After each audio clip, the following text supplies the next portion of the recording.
大家好，我是加拿大大马。这期视频我会给大家用一个具体的案例去介绍一下如何分析一个房产的现金回报率。上一期的房地产视频我们讲了在加拿大投资房产的两个流派，一个是资产增值派，一个是现金流派。那如果没有看过的小伙伴，先去看一下上期视频，了解一下。因为我们这次的两个案例，一个会是一个资本增值派的案例，另外一个会是现金流派的案例。我是加拿大大马，我的频道主要是向大家分享有一定深度的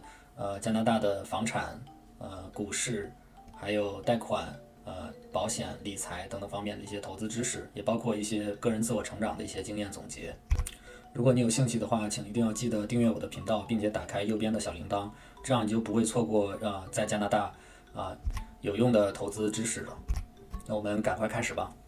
那房产中的回报率呢，一共有三个数值，一个叫做 cash return， 就是现金回报率，指的就是每一年你拿到手的现金和你投入的总现金的比值。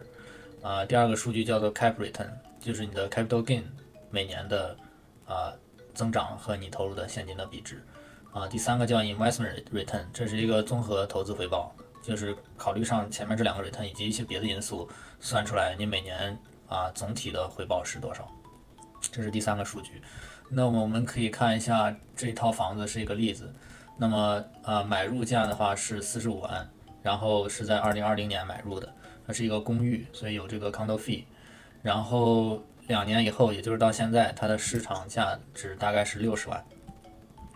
那么我们就可以进行一些统计，比如说你的租金每个月是2000块钱，PM 费按10%就是200，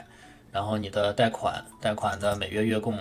包含了利息和本金，那么一个月是1500多，然后平时零零散散可能会有一些维修和一些维护费用，然后呢房屋也会有保险然后还有每个月还有 condo fee 这里的话是每年的费用，然后呢你也需要计算一下你买房的时候需要花费的成本，比如说你的首付这里是用了一个低首付2万2，然后还有一些验房律师费等一些费用，这个算出来就是你这套房子在一开始投入的所有的这个金钱总和。再接下来的话呢，我们就相当于有了这个分母，然后我们需要去计算一下分子，比如说对于 cash return， 我们需要计算一下每年到底拿到手多少钱，那么你就要算一下每年的这个结余，就是用你收到的钱，也就是当年的租金应该是2万8，然后减去所有的其他费用，包括贷款还有其他的花销。像这套房子的话，我算出来就是等于每年要是一个负数，这是红色嘛，就是负2400多块钱，也就是说这是一个入不敷出的投资房，你每年需要往里面再放2000多块钱，平均每个月就是200块钱。那么用这个数除以我们的这个购房成本，你就得到你每年的这个 cash return 是一个负值，就是负10%。然后我们再算一下这个 cap return， 那么它这我就算两个这个满的这个年度自然年，那么它一共经过2年 cap 增长了15万，那么你就可以算出来，用这两个差值除以2就可以算出来你是增长了15万，每年就是增长了7万5，然后你再拿它除以你的这个购房成本，就可以得到你的这个 capital return， 也就是说你投入了这个钱，每年你获得的 capital gain是有300%，所以这个还是挺多的然后就是计算这个总的投资回报大家可以注意到这个总投资回报并不是这两个数简单相加，因为你付的这个贷款里面其实有大概一半是这个本金并不是一个纯粹的 expense， 它会积累在你的这个房子的 equity 里，最终你是可以把这部分钱也拿回来的。所以说其实这1571里面大概有一半是不是花销一半的话，像现在的利率的话，你的本金会比一半要多一些，但是随着利率的上涨，慢慢来讲，基本上就是你的本金会大概占到这个数字的一半左右。所以我就是拿一半的本金来计算的话，最后算出来这个每年的这个投资回报率是339%。那我们怎么来看待这三个数字呢？就是第一个数字是代表的是你每年到手的钱，或者是你要付出的钱。这是一个比较当下的一个行为，然后cap 和 investment return 的话是一个比较总的，就是到最后你到底能够拿到的多少钱，是这么一个综合数据。那么我们可以把这个房地产跟这个股市比较一下，如果是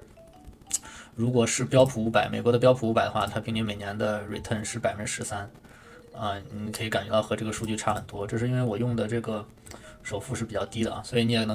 家也能看得出来，就是其实你的首付多少会非常影响你的这个房产的回报率。就是即使是同样的一套房子，如果我们的首付是正常的20%首付的话，就是45万乘以0.2，就大概94000多块钱吧。也就是说你94000块钱的话，就说你的首付基本上增长了将近4倍，那么你这边的回报率就都会需要除以4，也就变成了60%多，就低很多。但是大家知道还有一些像别的投资手段，比如说像这个investment loan，像这个投资贷款，这个如果你投资标普500，但是带上了投资贷款，那么你就不需要付本金了，那么你的杠杆就大了。杠杆大了以后呢，你每年需要支付的利息就是大概3000多块钱，比这套房子要稍微多一点，但是你的回报率呢，第一年就有400%，而且它的回报率是复利增长，所以第2年就会是529%，第3年就是600%多，所以这个其实是相当高的，是一个非常划算的投资。这个投资贷款的话，以后我会给大家详细解释，这个需要找这个贷款经纪去办理然后大家还有一个点就是这个首付的问题，大家也可以去想一想，策划一下，或者找贷款经纪咨询一下，就是怎么样能够用比较少的首付去买到投资房，因为这个首付的多少非常影响你的这个回报率。下面我们再分析一套这个现金流的房产，就是我比较喜欢的一种投资房的类型。这套房子的话，它的买价是47.5万，然后也是2020年买入的，然后2年以后，现在它只涨了大概5万块钱，就涨到了52.5万。但是这套房子呢，它的那个房租就很高了，它是4200一个月的房租，然后38000的那个 PM 费用，然后贷款的话一个月是1700，然后还有维修和保险费用。那么我们也假设它的首付是一个低首付，那么大概就是27100多块钱。然后这边我们就可以算出来它的这个每年结余是高达27600，那么这个每年的这个现金回报率就有100%了然后它的 cap 的话就会比上一套房子要弱一些，它只有92%，然后总的这个回报率是每年有230%，所以和上一套房子相比的话，它的总回报率是低一些的。但是为什么比较推荐大家这种方案呢？因为它上一套房子它是入不敷出的，但是这套房子的话呢，你其实每年都到手能有27000多块钱。当然了，你这个要报税，但是税务上你是有很多可以抵减的，你这个房子的折旧还有里面电器的折旧还有一些别的花销你都是可以抵减的。最终你能拿到手不少钱，这个其实是挺开心的一件事。如果你是养了好几套这样的房子的话，你就每一套你都要付出一些钱，而且这是我们的计算，有可能不一定有什么别的花销，所以你可能当年需要付出的钱就更多。所以其实我觉得对于普通家庭来说，它是一个小的心理压力。但是如果你是拥有这种现金流的房产的话，虽然你的 investment return 会比这个 cap 的要低一点，但是每年你都能够拿到手一些现金，所以还是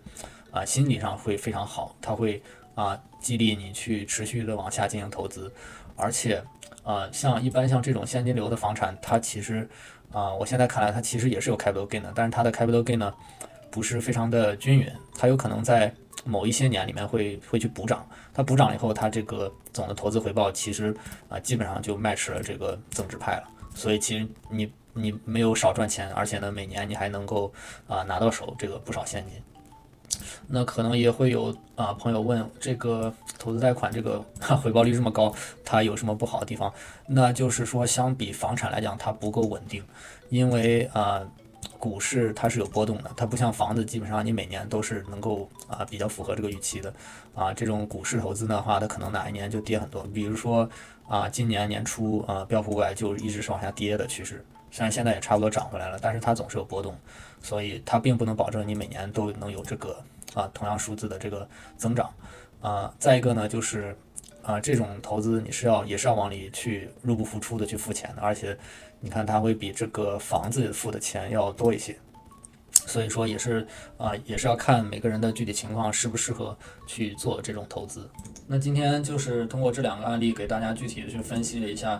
拿到一套房子的时候怎么去计算这个房子的回报率，然后包括为什么我觉得现金流派是比较好的一种投资方式，也稍微提了一下投资贷款和一些投资贷款方面和股市方面的一些回报率的比较。大家都知道，今年3月2号那个加拿大已经开始加息了，那么预计今年还会加息几次。这个加息对贷款和房产投资会有什么样的影响？我们下一期可以给大家总结一下，介绍一下这方面。所以对这方面感兴趣的朋友可以点击右侧的订阅按钮，然后关注我，我会在下一期视频给大家介绍一下这个加息对贷款和房市的影响。谢谢大家。